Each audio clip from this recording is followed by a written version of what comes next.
नई Delhi, old pension scheme latest news. केंद्र सरकार सेंट्रल गवर्नमेंट के कर्मचारियों के लिए एक बड़ी खुशखबरी है। सरकार ने कुछ कर्मचारियों को पुरानी पेंशन योजना ओल्ड पेंशन स्कीम चुनने का एक मौका दिया गया है।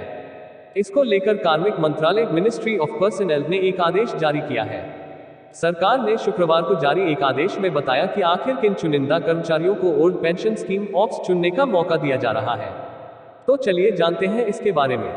इन कर्मचारियों को मिलेगा पुरानी पेंशन योजना का लाभ। सरकार के आदेश के अनुसार राष्ट्रीय पेंशन प्रणाली नेशनल पेंशन सिस्टम यानी एनपीएस को अधिसूचित किए जाने की तारीख 22 दिसंबर 2003 से पहले विज्ञापित या अधिसूचित पदों के तहत केंद्र सरकार की सेवाओं में शामिल होने वाले कर्मचारी केंद्रीय सिविल सेवा पेंशन नियम 1972 अब 2021 के तहत पुरानी पेंशन योजना में शामिल होने के पात्र हैं।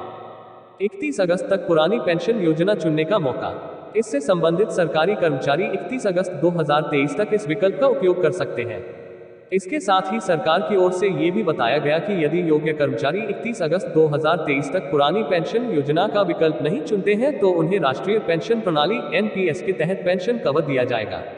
वहीं अगर कोई कर्मचारी एक बार पुरानी पेंशन या नई पेंशन में से कोई एक विकल्प चुन लेता है तो वह अंतिम विकल्प माना जाएगा, यानी इसमें बदलाव नहीं किया जा सकता है। एनएमओपीएस ने न्यू पेंशन स्कीम में संशोधन का किया अनुरोध। National movement for old pension scheme NMOPS ने सरकार के इस फैसले का स्वागत किया है। ये 14 लाख से अधिक केंद्रीय एवं राज्य सरकार के कर्मचारियों की एक संस्था है।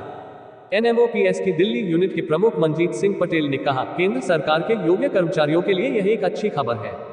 हम केंद्र सरकार से एक बार फिर मौजूदा नई पेंशन योजना न्यू पेंशन स्कीम में संशोधन करने का अनुरोध करते हैं ताकि केंद्र सरकार के सभी कर्मचारियों को पुरानी पेंशन योजना ओल्ड पेंशन स्कीम का लाभ मिल सके। क्या है ओल्ड पेंशन स्कीम? आपको बता दें कि पुरानी पेंशन योजना यानी ओल्ड पेंशन स्कीम ऑप्स के तहत सरकार साल 2004 से पहले कर्मचारियों को रिटायरमेंट के बाद एक निश्चित पेंशन देती थी। ये पेंशन कर्मचारी के रिटायरमेंट के समय उनके वेतन पर आधारित होती थी। इस स्कीम में रिटायर हुए कर्मचारी की मौत के बाद उनके परिजनों को भी पेंशन दी जाती थी। हालांकि केंद्र सरकार ने 1 अप्रैल 2004 को पुरानी पेंशन योजना ओल्ड पेंशन स्कीम को बंद कर दिया गया था। साल 2004 में पुरानी पेंशन योजना को खत्म करके उसके बदले राष्ट्रीय पेंशन योजना नेशनल पेंशन सिस्टम शुरू की गई थी।